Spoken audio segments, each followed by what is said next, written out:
Hey you guys, on here today to just give you guys a quick lesson on blood sugar and hormones and fat loss, and just talk really quickly about how those things are interconnected.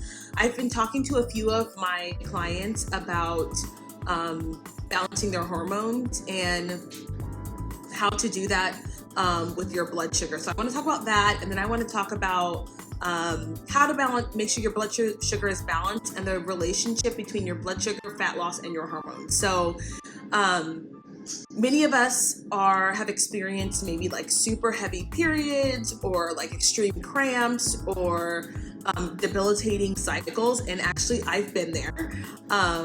And there can be many reasons for this. So some of it's low iron, some of it is hormones that need to be balanced, right? Your estrogen, progesterone, testosterone out of whack. So if you've been there, welcome to the club. I've been there too. And one of the things that is related to your hormone balance is actually your blood sugar. So when you eat a meal, your blood sugar will increase by some degree. When that meal is high in carbohydrates and imbalanced, your blood sugar skyrockets and your body releases insulin.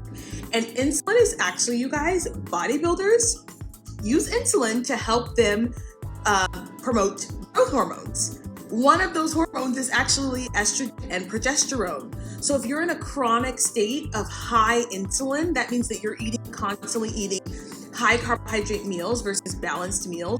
You may be throwing your hormones out of whack. So one of the things that you can do is you can actually balance your blood sugar by each meal. You guys have seen those popular like trackers that you put into your arm, and everybody's blowing into these things. So before those devices, we simply did a couple of things. You guys may have seen my video on this on Instagram. The first thing you can do is have balanced meals. You want to make sure that your blood sugar is not constantly going up and your body's not constantly producing insulin.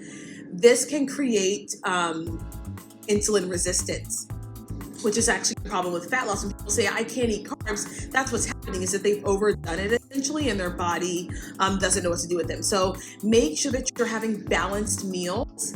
And what I would recommend is having a meal that is lower carbohydrate, not no carb, but lower carbohydrate than the rest of them, and making sure that you have protein and fat with those meals. What that's gonna do is that's gonna keep your body from shooting out a ton of insulin to counteract the blood sugar.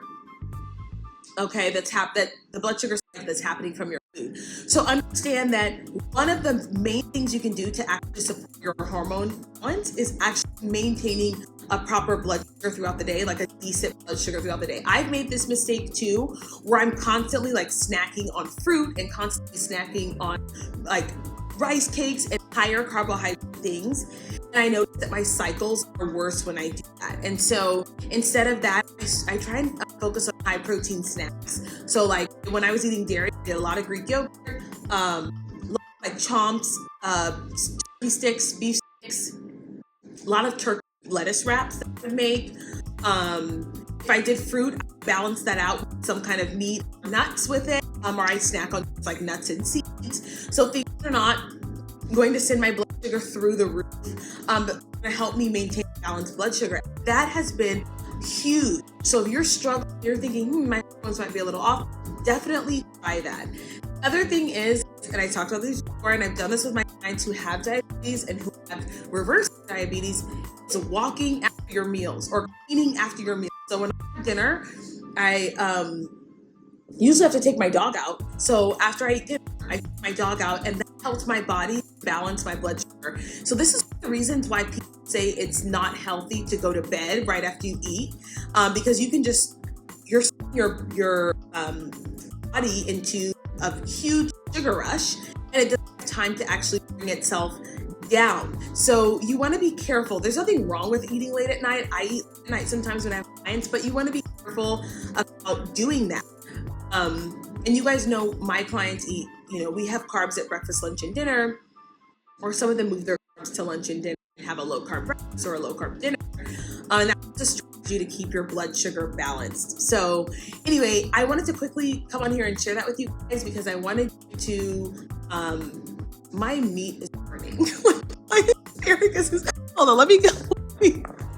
You guys, get all the way a buck over here because I'm literally making dinner. So I'm having asparagus and potatoes and some lettuce. So anyway, I just wanted to share with you a tidbit. So if you weren't sure that blood sugar mattered for your hormones, you can start to balance your hormones by making sure you include snacks that are higher protein or higher fat and less carbohydrates. And that way your blood sugar is only going up at your 3 meals a day and 5 or 6.